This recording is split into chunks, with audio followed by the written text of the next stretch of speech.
Welcome to the second part of this episode of Beyond Cities with our guest, Dr. Giancarlo Mangone. In case you missed the first part of the discussion, you can find it by clicking the link in the top right corner. The different discussion points are all timestamped throughout the episode, so you can freely move around as you see fit. I really want to move to talk a bit more about new cities. Something you've worked on a lot is future cities. And I think this gives us a bit of ability to flex our imaginary brain muscles, if you will, and basically just kind of thinking outside the box of what is currently there. Because I think everything we've talked about so now, the constraint is what currently exists, like what is there and how we build around it. When you look at new cities, that's not always going to be the problem. Before we get into that, I want to come back a bit to nature. One of the things I'm a big fan of is the concept in Milan, the Bosco Verticale. I'm sure you've heard of it, where they have the green kind of built into the city. With the green, like the vertical skyscrapers, they call them. I know. I've worked with them before. Yeah. So we talked about urban hubs. We talk about building cities with greenery as close as possible. What about building buildings with greenery in them or on them? Literally. So part of my PhD was even going with Ken Yang and doing research with him. And for those that don't know, Ken Yang is from Malaysia, but he arguably popularized green walls. And he argued that having a continuous green wall on the outside promotes biodiversity because it's continuous. It's not really true. But part of my PhD was actually investigating that. It was saying, okay, green walls versus just a couple plants, which is what you're asking me. And I would argue that project, it's basically like vertical forest, right? So Bosco Verticale. But my problem with it, look, things that get people excited about sustainability and nature are good, right? So first off, good that it did that. So I'll start with a positive. But then I'd say it's like a couple plants, trees on each one's private balcony. There's no public space. I mean, I've talked to the team that works on it and I've worked with them on different projects. And what I've seen on their projects and the part that I'm critical of is it's the privatization of nature. And I don't mean this in a capitalistic, socialistic, antagonistic way. How many more istics can I add in there? But what I mean is if you only have one tree on your own personal balcony, if you look at some of my designs, some of my research when I was a professor, it was looking at a forest, a super block that has a park in it. And there's examples of this in reality. So something built much earlier that I would strongly suggest you look at based on your interest is called Tropic Nord, which was built in the 70s in Montreal. It still exists. And it's a huge rainforest, greenhouse with a rainforest in it with waterfalls and swimming pools. And the swimming pools are like rocks. It looks like a jungle cave. It's gorgeous. Yeah. And there's birds and parrots. And so the interesting thing is, first of all, I ran into it in negative 40 degrees when I moved to Montreal as a student. And I was like, what is this greenhouse doing? My hands were turning blue, literally turning blue when I was taking pictures of this weird greenhouse with trees in it in negative 40 degrees. So number one, you're in an extreme environment. So when it's negative 40 degrees outside, when you're at home, all the homes have open balconies looking over this forest. And so you feel like you're in tropical paradise when everyone else feels like they're going to turn to the abominable snowman. And on the second thing, I interviewed the building owners and the facility manager and some of the tenants. And even now, it's one of the most in-demand properties in the city. They've never had an issue with vacancy. Their waiting list is years. I think they said 5 to 10 years waiting list to get a unit there. So it shows you that there is demand for this kind of thing, right? And by the way, that it works. It was built in the 70s with 70s building materials, and the thing is still functioning well. And my argument is that it's a bunch of very wealthy people, so just like Bosco Verticale, but that doesn't mean it's too expensive for a normal housing. Even Stefano Boeri, the architect of the Milan project, is doing affordable housing version in Netherlands. So no, depending on design, you can do it affordably. I don't want that to be misconstrued. It can generate a lot of value. And the other thing is that the people there value that park and use it much more and get much more value when you make it into a forest instead of just individual trees, because it's more immersive and it goes back to all those benefits. Would you rather have this beautiful park and forest or one tree on your balcony? So it's this give and take. So put a whole park next to your house. So once you have a park, if you have multi-tenants in the same building, like a super block, then you have multi-tenants, including not just residents, but a way to reduce the cost of housing and the park. One, if it's a municipal park. So now the city, they were going to build a park anyways. They collect it through their property taxes. They're just putting it integrated into a building rather than separated, isolated on a street. So that's a way to reduce costs. If you add offices that also have access to the forest, which again, there's these nice time differentials. When people are in the office, the people usually not in their homes for obvious reasons, although remote work is blurring this a bit. And then if you have a pool in the park, then the elderly can use it for rehab, or not just rehab, but even maintenance of their bodies and staying healthy, which is really important for them.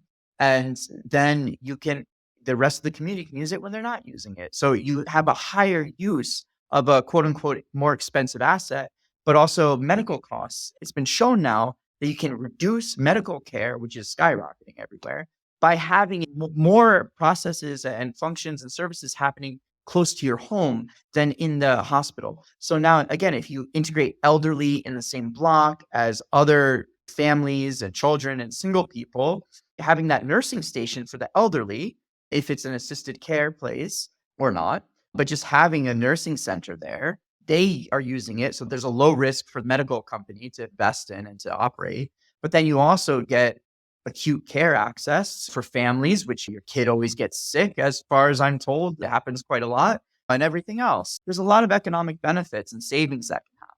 And the funny thing is, it looks more expensive. Wow, I have a park in my backyard. But one last thing I'd just like to point out is that I talked about isolation before, and it's happening with kids. And the interesting thing is when you look at the surveys across the Western world, because most research happens in the West. So I feel it's important to pull those things out so we know what we're talking about. Most parents say, oh, my kids don't want to go outside. They're too glued to their phone, right? So they put the onus on the kids. When you ask the kids, say, no, my parents say I'm not allowed to go out because they don't believe it's safe.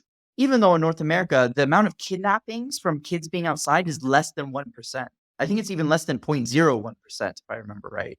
But there's been this huge surge by parents to say, no, the kids have to be within my eyesight at all times. This independence, growth, and development isn't happening, which, by the way, is actually a key deficit in learning development, cognitive development. So the other thing, letting kids just be out in a forest or out in nature without any instruction, without any structured activity or learning, has been shown to be much better for cognitive development than structured learning. And the problem is our education system in a lot of ways is moving in the opposite direction. Everything is being structured, even after school activities. And there's no freedom anymore, freedom of thinking. And that nature, so to reel it all back, in the park, in the building, when the parents, when they can see their kids still from their balcony, and let's say that park is enclosed, if it's a cold environment like Tropic Nord. So again, I'm just pointing this out that it's happened, so it's feasible. It doesn't have to be enclosed. Obviously, there's more cost to that. But anyways, if it's right outside your doorstep and you have what's called eyes on the street, which has been shown, people believe in it. When people see other people around, they feel more secure.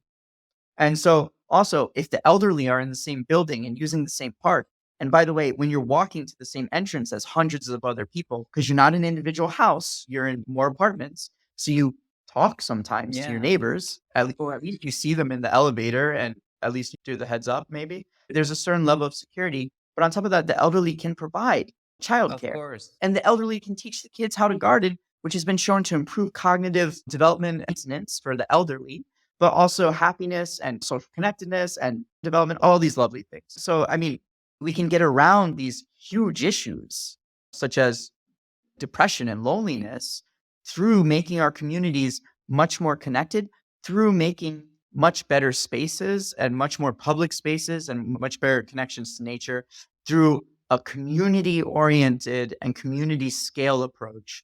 And then on top of that, a regional scale approach as well. I love that, because essentially what you're saying is, rather than taking buildings as is and integrating nature into it, let's take nature as it is and integrate buildings around it.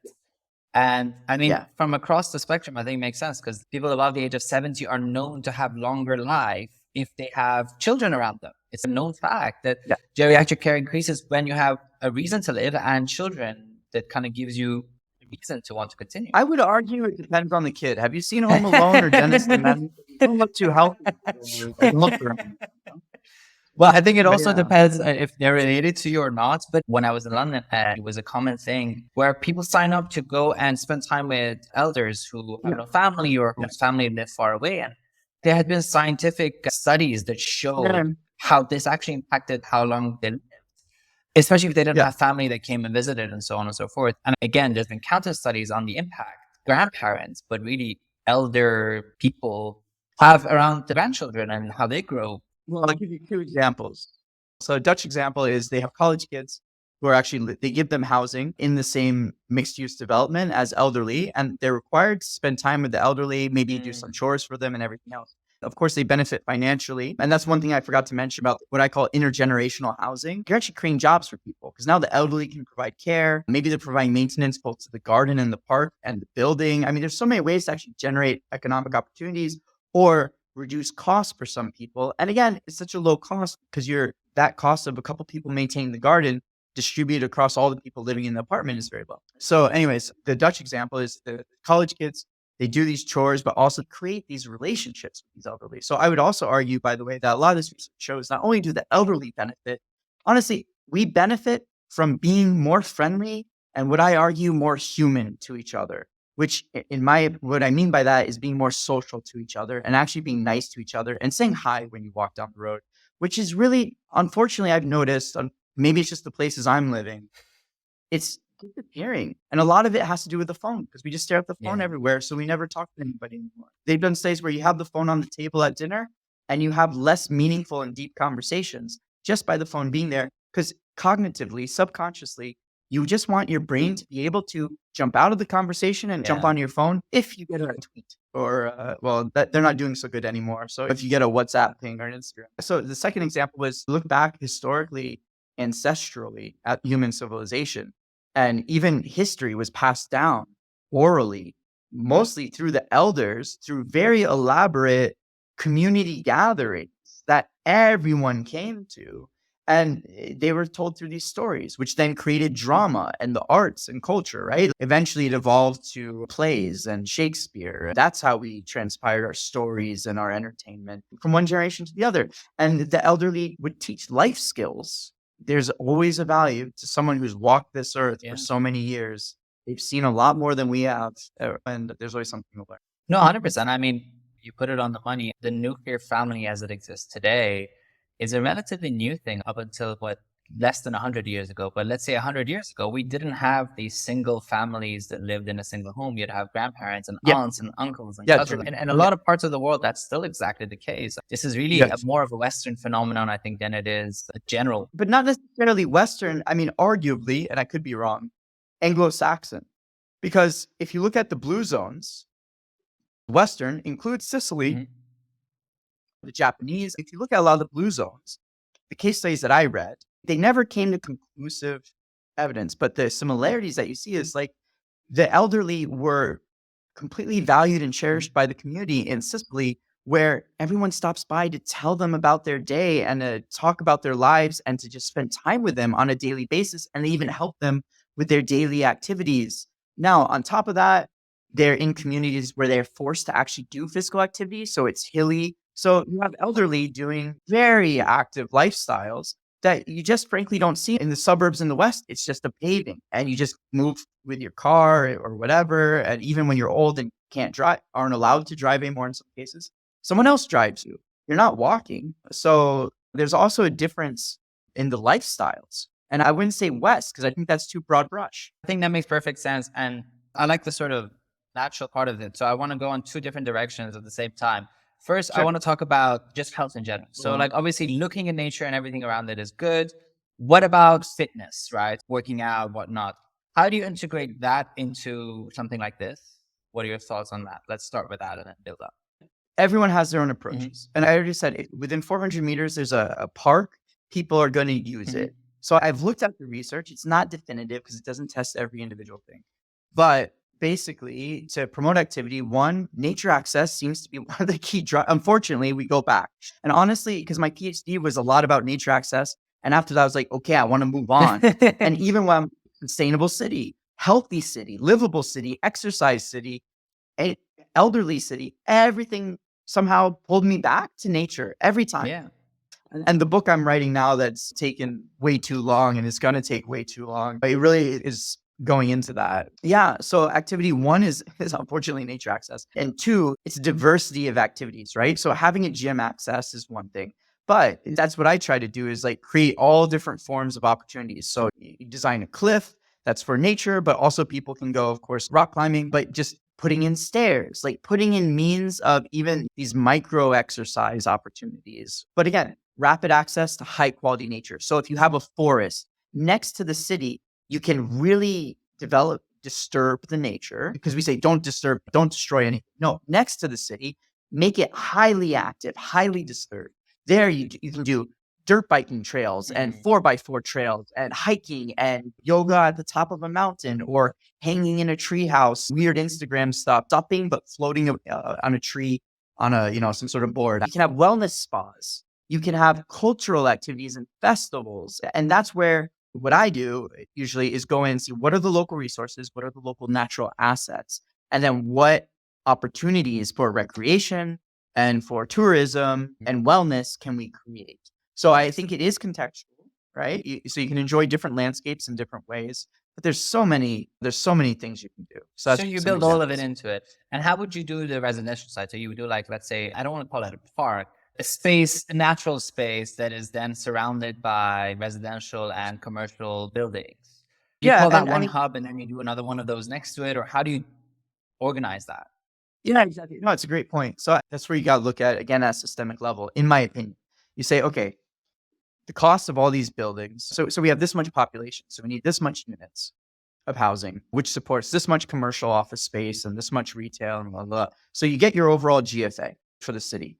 Then you say, okay, how are we going to allocate it? What's the average building height? And then how are we going to play with that? So there's diversity and beautiful panoramic views on some of the rooftops, arguably public rooftops, which have these beautiful views, and then sky bars and sky parks and all this stuff. And then you get down into it, right? And then this comes down to design. But it also comes down to investors. I would argue some should be, I want to use the word park, because some of them should be municipal parks, so that not just the wealthy have parks integrated into their housing. Now, the others is, as you can see with my designs, I designed the whole downtown boulevard of Concepcion. I proposed making it pedestrian plus rapid bus transit, and then eventually metro transit or light rail transit that is all nature. So all the housing and all the buildings along the main boulevard of the city gets visual and physical access to this. So that's where the public space becomes an asset even to individuals' lives in the way you're putting it. So I agree with you, it's important. And then it's on a so first you allocate strategically to make sure there's enough in the city. At some point, look, it's a private market. A lot of it's the private market. So then you let the private market do what it does. But again, like what I'm trying to get at is that we can use the public park system, and we can use the savings of, if we build more compactly, we have more budget for the parks to have more. But I would argue, yes, you're not going to have a park in every single building. But again, what I'm talking about is there's different tools. So if you have parks in the street, and the street becomes less for cars and more for people, which is actually how streets started before that popularization or mass production of cars, then that's another access. So by having the boulevard, you actually reduce the cost of the buildings, because the building owner doesn't have to build a park in his building. He just has to provide visual access. So most of this is on green infrastructure. What about blue? What about like lakes and ponds and rivers? How do you incorporate this into the whole mix? So that boulevard, part of it's forest, part of it's meadow, part of it's like lake. You have the whole thing all around. Yeah. And honestly, I tried to do this with my psychology professor. That was one of the studies we did, which is published. We looked at different types of natural environments. So mountain versus lake versus beach versus forest. And we even tested people who live in a mountain region. So Ottawa, Canada, where I was a professor, and Florida, where I had connections. So we used another university. We evaluated beach people's landscape type preferences. And landscape in this sense is mountain versus lake. And everybody loved beaches. That's one of the things. And it seemed like the review of the literature showed that basically the landscapes we're most familiar with in our daily lives. So if you grow up with mountains, you're going to prefer more mountains. The results generally followed that, but not 100%. And so you couldn't conclusively say, oh, it's for this reason, or oh, it's for this reason. What John would always tell me is, yeah, but Giancarlo, you design these very specific designs. You'll never be able to say that design is better than that design with these psychological studies. So where I ended up with in my thinking is, it's about creating beautiful spaces that create opportunities for a diversity of activities. What some of my PhD studies were, what kind of activities do we prefer doing nature in versus office building?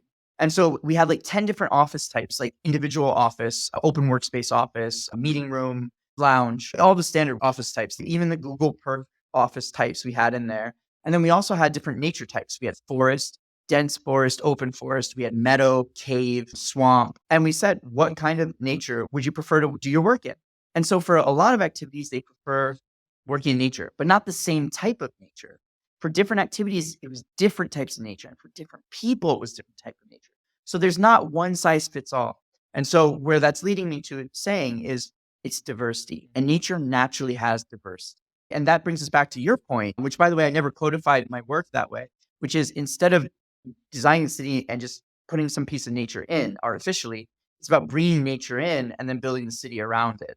Yeah, that helps with the diversity.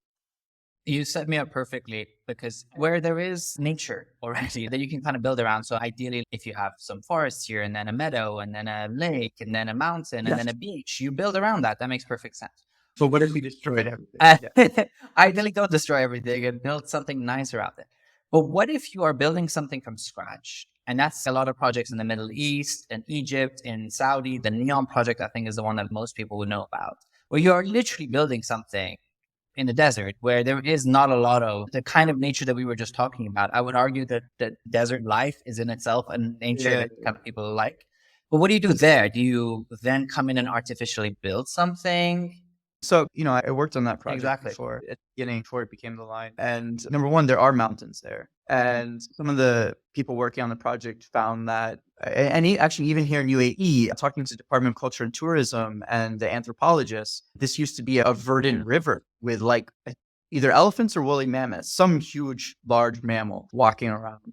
And so back in the day, at some point, the climate and the environment was actually hospitable to quite a verdant and lush environment. And so part of as far as I understand, they're taking this on in Neom and some of the rest of Saudi, reforesting some of the previously forested areas.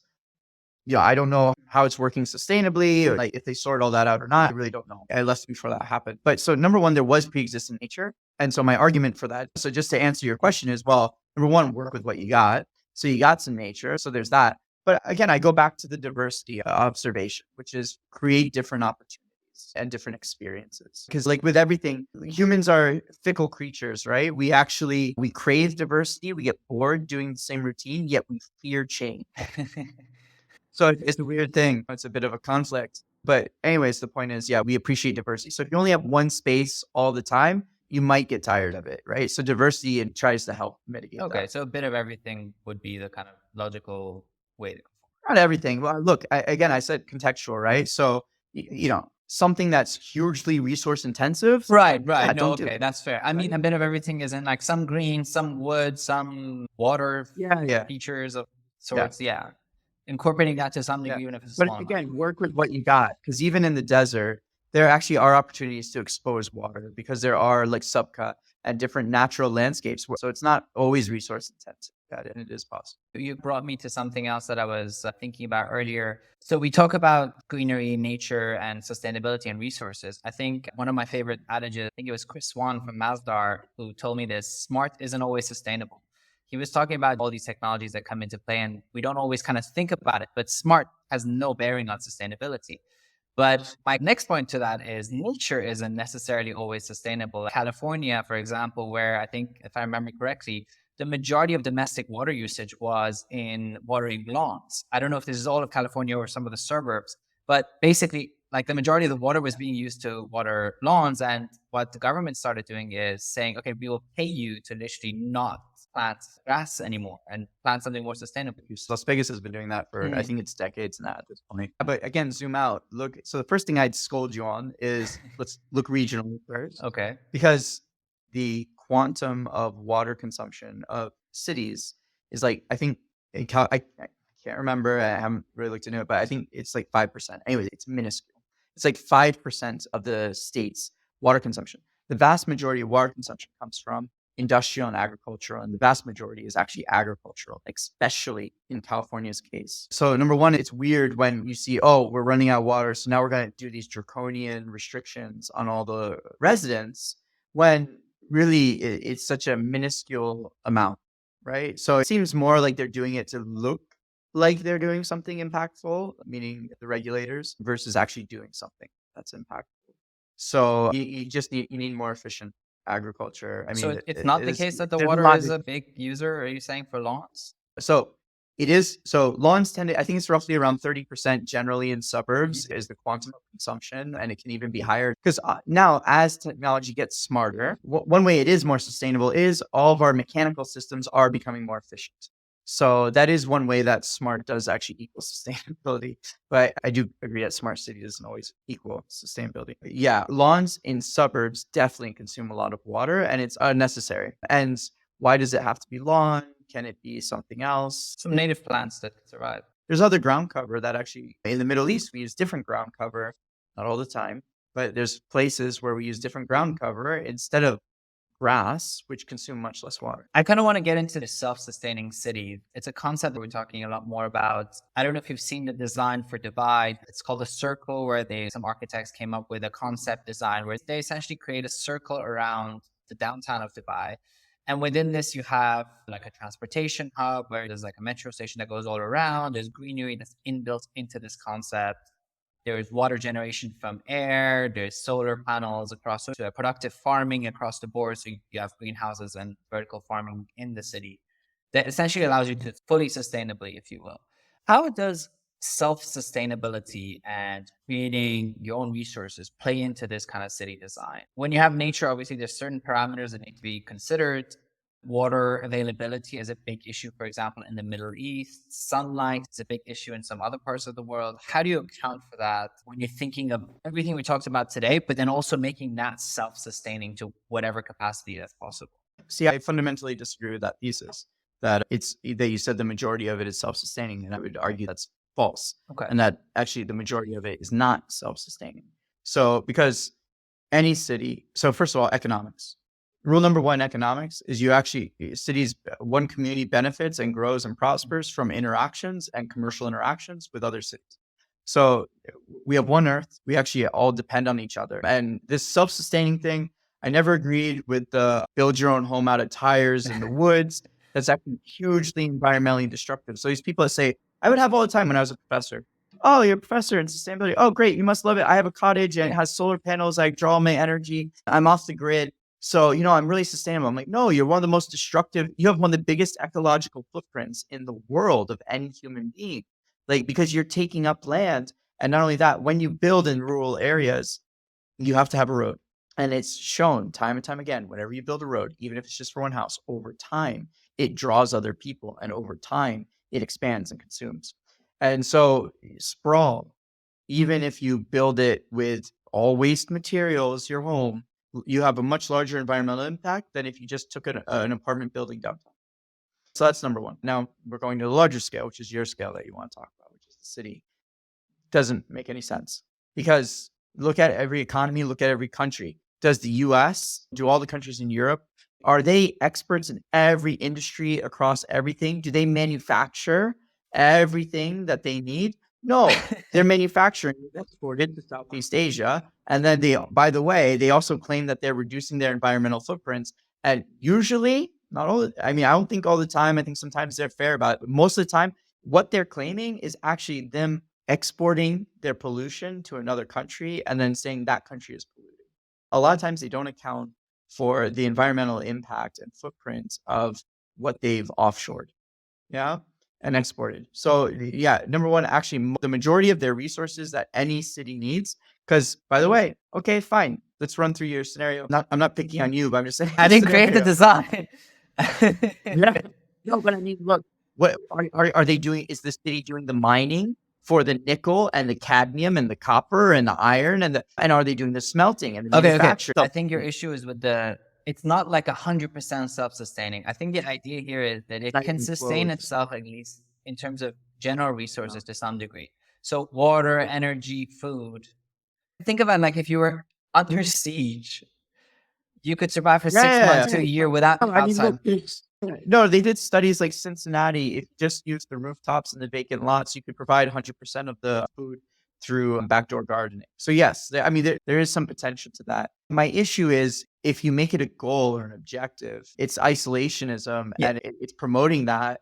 And when we actually all need to be working together, and just from an economic point of view, it makes no sense. Like you wouldn't want to isolate your city. You want to trade with other cities and all this stuff. These cities tend to be hyper specific. You have Silicon Valley not as well as with biomeds, right? And biopharma. But then like in Kentucky and stuff, it's pharma with other types of ag. And New York is finance and some other things. There's these mutually beneficial relationships and economic activity that occurs. So each one tends to have their specialization. So to make my issue is if you try to be generalistic and disconnect, that's a problem. The second issue is that I have is usually most projects have a budget.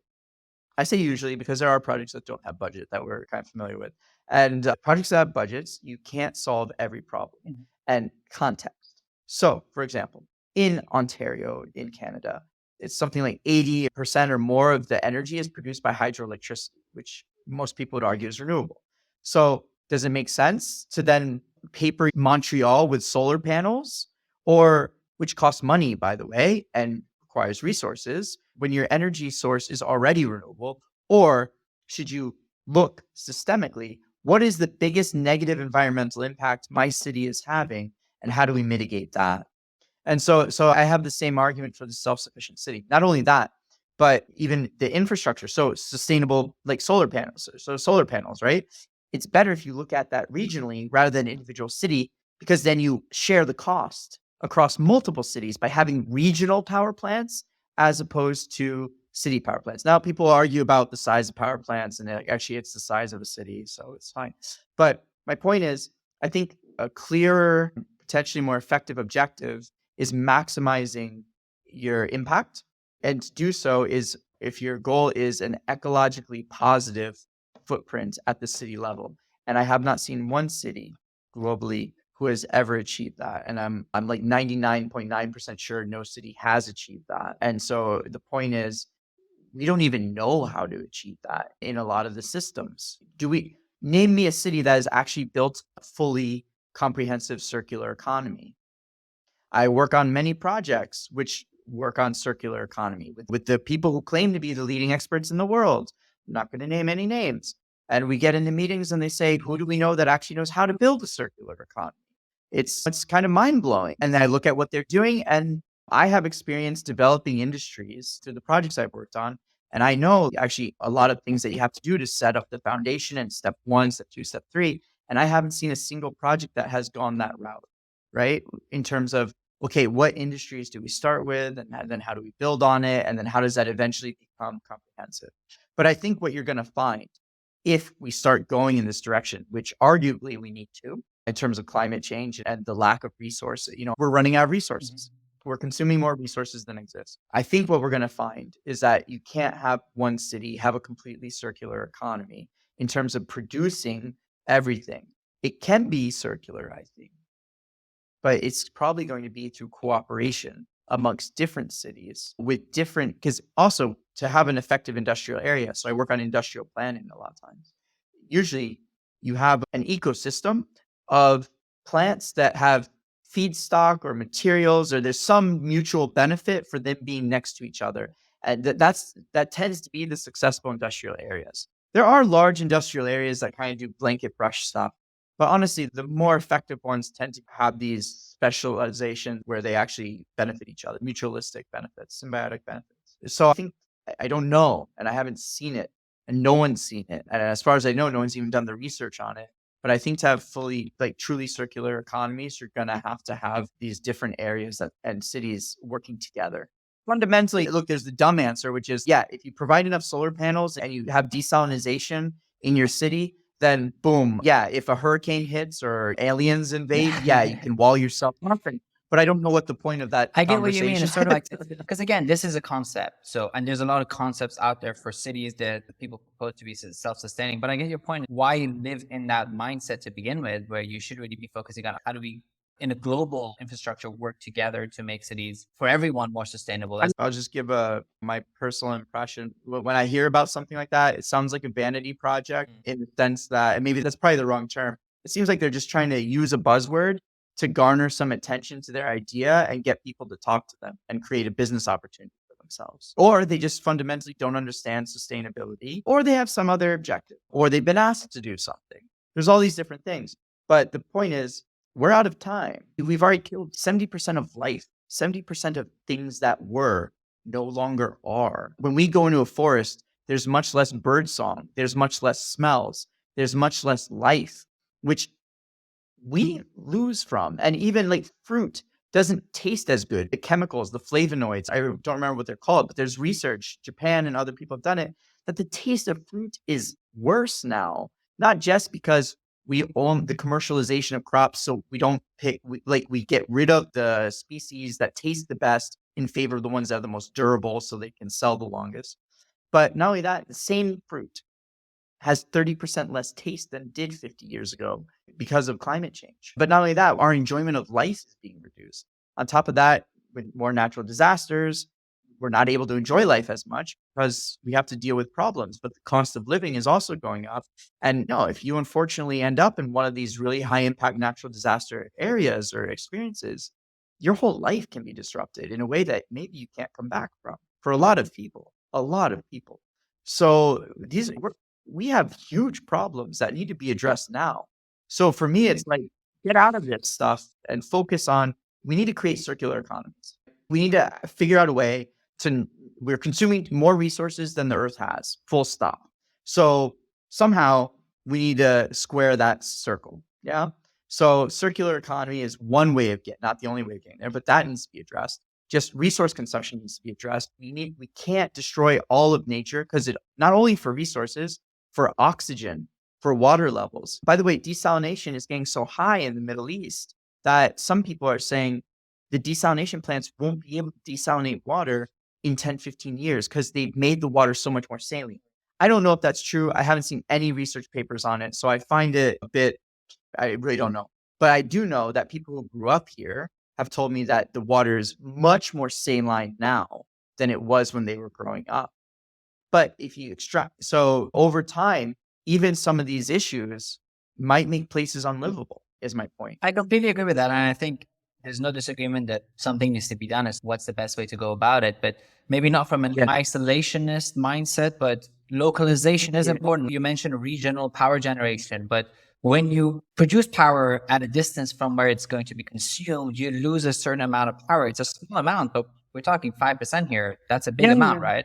So localized on-grid power generation solar to your building that you use yourself, and if you're not using it, goes into the grid, makes a huge difference, right? If you grow your own, for example, tomatoes and chilies and whatever else in your house, or if your restaurant makes their own that herbs. example of Cincinnati, right? So in Cincinnati, because US did this during World War II. I think they were called Victory, if I'm not mistaken. They promoted people to grow their own vegetables. And so there was a study done and they said, actually, we can produce all of our fruits and vegetables in Cincinnati with the available land area. No. So these things are possible. And I agree with you. I agree that some of these things can add value, but I'm just saying we have much bigger things we got to solve, is my point. To go on it in a different direction then, how would you incorporate sustainability into what we were talking about earlier within the natural hubs is I think the best way I can put it, like the parks and the meadows and why the residential buildings around it. What's the most efficient way to incorporate sustainability into this? Would you build within, you mentioned gardens, for example, in the rainforest area. So you could put gardens that actually have fruits. That's just the thought that comes to my mind. But how do you integrate the rest of the ecosystem into this? I'll go back to where we started. So when I was a professor, we started with this very basic question, which was what's really the difference in impact, environmental impact, and economic impact, and social impact of single family home versus mixed use development or denser development. And so the amount of land area that you take is like 70% more. I think the carbon emissions were something like 70% more. Something was even 90% more. I'm struggling to think which one it was. It might have been the land area. The land area might have been 90% more land area. It's huge amounts. So again, I'll just go back to where we started, which was a moratorium. Like stop with the suburban sprawl as the de facto development model. Just living more compactly. But again, there's good density and bad density. Good density that we've been discussing is nature integrated, and there's other ways as well. People love walking through a lot of the European cities, right? And Rome is it's not that dense. I've actually looked at density numbers throughout different cities, and it's really funny. It's been a while, so I can't remember off the top of my head, but 50,000 people per square kilometer is actually much more common than you'd think in Europe. So it's in many cities. So it's in Barcelona in the Cerro blocks, and those are only 8 stories tall. And you have 50,000 people per square kilometer, which is in a suburb, I think it's like 400 people per square kilometer, something around there, or let's say even 1,000. So you see the huge gap. 20,000 people per square kilometer is so common throughout most European cities. And you even get over 100,000 people per square kilometer in highly valued places. But the funny thing is you have 50,000 people per square kilometer in Barcelona in this 8-story building. But people say Singapore is too dense, right? So how many people per square kilometer do you think Singapore is? No idea. So it depends on the community, but these are all skyscrapers, right? Yeah. Skyscrapers. 30, 40,000 people per square That's kilometer. it? And sometimes less. So the crazy thing, and I looked at this in Hong Kong, and it's the same. Now, Hong Kong also has one of the most dense. I think it's 110,000. Again, it's been a while. But the 110,000 people per square kilometer, it's actually one of the most high demands and most visited districts in the city. And there's really high real estate values. So it shows that even really high population density can be really desirable. But let's cut that in half. Let's go back to the Barcelona. You see that in other cities too. And the funny thing is, it's 8 stories. And yet in Singapore, it's less dense, yet people perceive it as much more dense because of the towers. So I was like, what's going on? And then when you look at it in Google Earth and GIS, you start evaluating, they build towers, but then they have big grassy areas around them. So this is what I mean by good density and bad density. So they're not even that walkable, a lot of those areas. So what are you achieving at that point? So this is my point, is you can achieve the same densities with many different types of living that actually a lot of people really like. And 50,000 is arguably extreme, right? So you can get to, again, 4 stories, and you can probably get 20,000 people per square kilometer. And that's going to be a huge impact. And I mean, the amount of resources, it's cut up by so much. You reduce your resources by 50%, 80%, 70% when you do more compact living. And the other thing is, what do you do with your time? When you spend your time in gardens or in nature, what studies have shown is you spend more time building and maintaining your relationships with people and with nature. So you spend more time in these activities, which have very low carbon impact, right? Your environmental footprint is minimal with these things comparatively to spending your time shopping and going around in a car to different shops and all these things. And so they found that when you create more community-based cities, you also tend to spend your time on less environmentally damaging activities. And you improve your health, and you have more friends, and you're happier, all these things. So essentially just being in nature more will make you more sustainable psychologically. But not only that, but arguably, it creates a better lifestyle. Right. It offers a better lifestyle, and it makes you happier. Now, of course, everyone chooses their own life, but it opens this window where the research shows it's better for you, and we're happier when it happens. Makes sense. I think that's a perfect place to wrap up. You said you have a book coming up. I know it's going to take a while to finish writing it. Anything else, any new projects you got coming up that we should keep an eye out for? No, I mean, I honestly, right now, I've been focused on maximizing my impact on development projects. So I'm full pedal to the metal at my current job, and then I do consulting as well. And so my website for my business is wickedsolutions.co. And that's where you can see it's out. I don't have my up-to-date projects on there, or my city projects, unfortunately. But that's where you can see my work and contact me. And yeah, that's where I've been focusing now. I'm also really looking at developing a blog focused on trying to enable communities to make sustainable impacts themselves. So whether it's community groups or a group of neighbors or actually the government agencies and communities, because the point is, I do consulting and I work client side, and the costs are in the millions to do these studies. And I believe people need to know that their communities can be made much better and not in a very costly way. And there is a way to provide consulting services at a much cheaper price than these millions that can have high impact for these communities. I think honestly, it's something that needs to be done if we're going to achieve sustainability. Unfortunately, I think frankly, planning companies and consultancies service a very small minority of the global population. And so one of the things I'm working on is getting information out that enables communities themselves to make changes. And that'll be through the blog. But it's like I'm trying to make impacts where I can, creating ways to inform and enable communities to really make impacts. I'll put a link on all of this in the show notes as well. Perfect. Thank you so much, Giancarlo, for your time. That was a great discussion. I think there's still more I want to talk about, but there's always the next time. Yeah. Well, thank you so much for the invitation.